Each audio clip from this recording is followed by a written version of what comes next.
Hi, and welcome back to Get Me Ready to Buy a Home. Today, we're going to talk about credit and the importance of credit and theory of how these algorithms for your credit profile are kind of built. And I know a lot of people, I've talked to a lot of clients, and they basically have always said, hey, well, Credit Karma says I'm this credit score. And sometimes it's pretty accurate and sometimes it's not. So, one of the things that we're going to talk about today is what is a credit score? Why do we have credit scores? And who's giving us those credit scores? Who's actually doing the algorithm? So we have three credit bureaus that are normally used: Experian, TransUnion, and Equifax.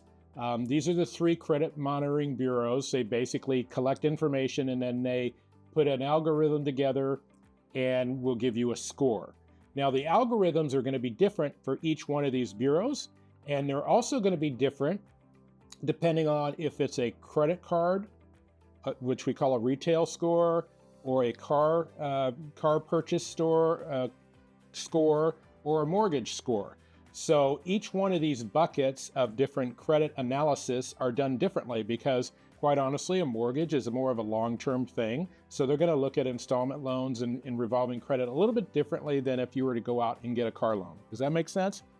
Some of the other questions that I have are, hey, Dennis, how much is this going to affect my credit score? Well, first of all, you need to know the difference between a hard credit score and a soft credit score pull. So basically, a soft credit pull is when you're already working with someone and they can pull your credit without it affecting your credit score. And that soft pull is not to be used typically for a determination of a new loan. When you do a hard credit pull, that is when you did a loan application for whatever type of loan, and then it affects your credit score. And the reason it affects your credit score, you could lose 2 to 9 points on a credit pull, is because anytime you're pulling getting new credit, the credit bureaus look at that as, oh, they're expanding the need for credit. Therefore, either they may be in trouble or they're starting a new line of credit that hasn't been rated yet, so it leaves a little question mark on how you're going to handle that credit. So for high credit score people, like 790, 800 credit score, you're probably only going to lose 2 points when they pull your hard score, when they pull your hard pull. If you have a lower 600 credit score, it might impact your score quite a bit, maybe 10 points. So those are the things that we look at as a lender. So when you go and get a loan, don't have your information pulled by willy-nilly with everybody. You actually have a 30-day window to shop for a mortgage. So basically, you can come to me, you're going to lose your couple points after the score gets generated.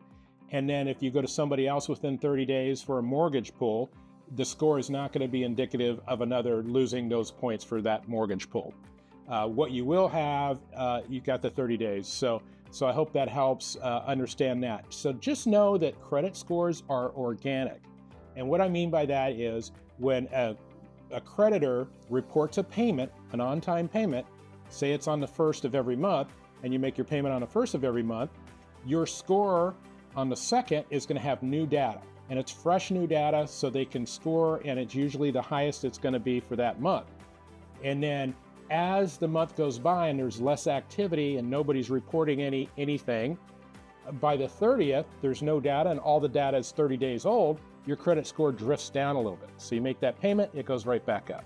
So when I say organic credit score, that's kind of what I mean is it's doing this. And different creditors report at different times of the month.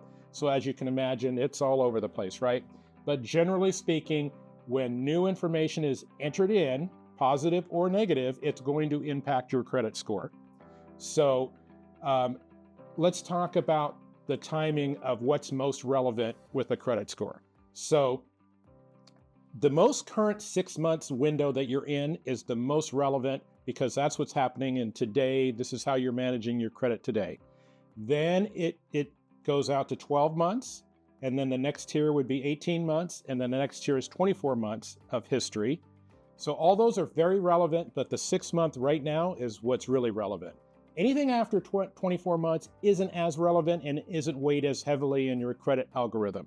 So what I always like to say is make sure that you have a great credit profile that you're actively doing something now. And there are other times when you have so much negative stuff in the past. We need to kind of wash that out and give you good positive stuff in the last 6 months. So we're going to talk about that on the next video, on how to build from a 0 credit score to a great credit score, or how to rebuild after a derogatory, say a bankruptcy or foreclosure or something like that, and how to rebuild your score after something like that happens. So watch for the next video, and thanks so much. Hope you enjoyed it. Don't forget to share, subscribe, and like. Thank you.